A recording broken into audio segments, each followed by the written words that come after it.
Vice President Kamala Harris is traveling to Colorado as part of the Biden administration's tour to promote the latest round of COVID relief. As we've been reporting, Vice President Harris, President Biden, and their spouses are traveling across the country this week to promote the American Rescue Plan. The VP and her husband, Doug Emhoff, visited a Denver empanada shop Tuesday.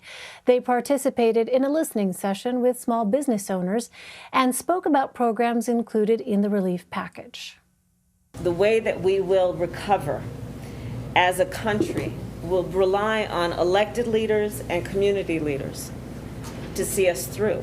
And that's why the American Rescue Plan was purposely designed. Yes, as the second gentleman, as the president said, was designed because the president told everyone help is on the way and now help is here. But it was specifically designed to deal with the details of it all, including bringing relief to small businesses. So as you know, $15 billion of the American Rescue Plan is focused on the hardest hit small businesses.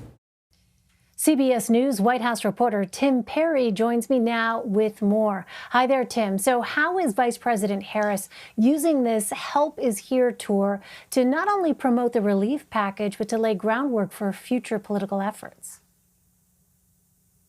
Right. And so what we're seeing right now is a very coordinated push with all the main principals of the White House, and we'll even see some cabinet secretaries and some other high-ranking officials get out on the road to begin talking about this plan.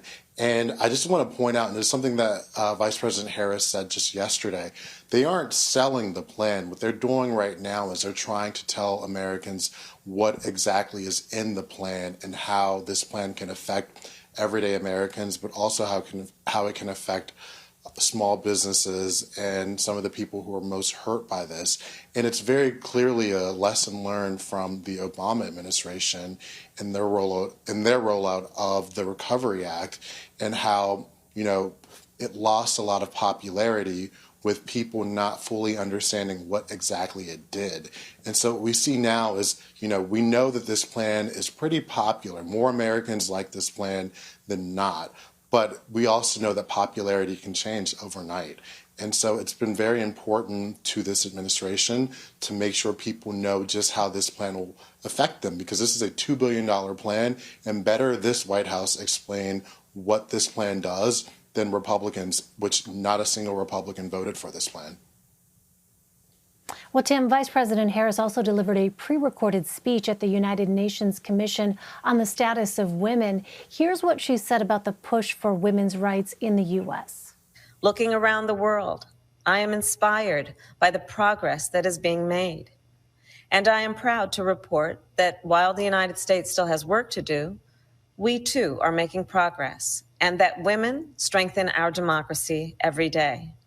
Women in the United States lead our local, state, and national governments, make major decisions regarding our nation's security, and drive major growth in our economy. These are signs of progress.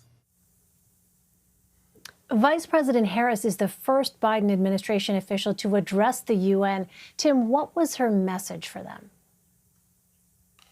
Her message was, just as we heard, talking about how democracies are made stronger when women are a part of it, either as voters or as people at the decision-making table. And a very powerful thing for the first woman vice president of the United States to make. And it's also a clear sign of just how involved Harris has been and how involved she will be in foreign policy making for this administration. Look, President Biden and Vice President Kamala Harris, before they even got in office, one of their biggest priorities foreign policy-wise was to reassure not just our allies, but some of the international institutions about the United States' commitment to those organizations. And just say during her speech, she spoke about how the United States is rejoining the Human Rights Council, and they've rejoined the Paris Climate Accord.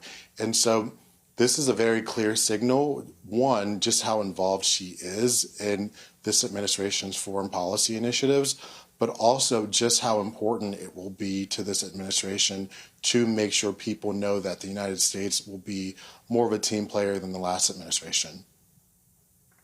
Well, Tim, overall, how is Vice President Harris trying to shape her role in the position, and how does it compare to her predecessors?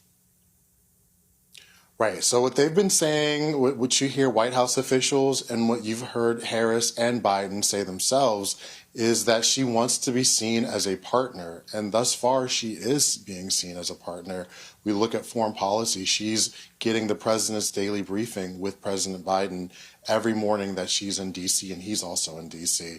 And, as of right now, the biggest challenge for this administration is, one, getting the economy back together after this pandemic, but also getting Americans vaccinated. And she's been a very integral part in both of those. We talked about how she's on the road right now selling this plan and meeting with small business owners.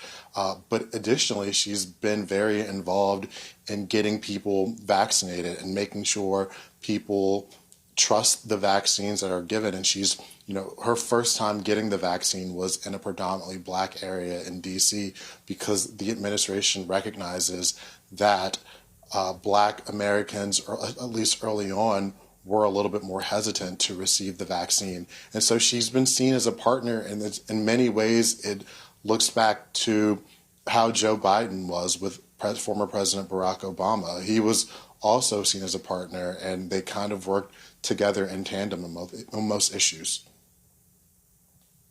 All right. CBS News White House reporter Tim Perry. Tim, great to see you. Thank you very much.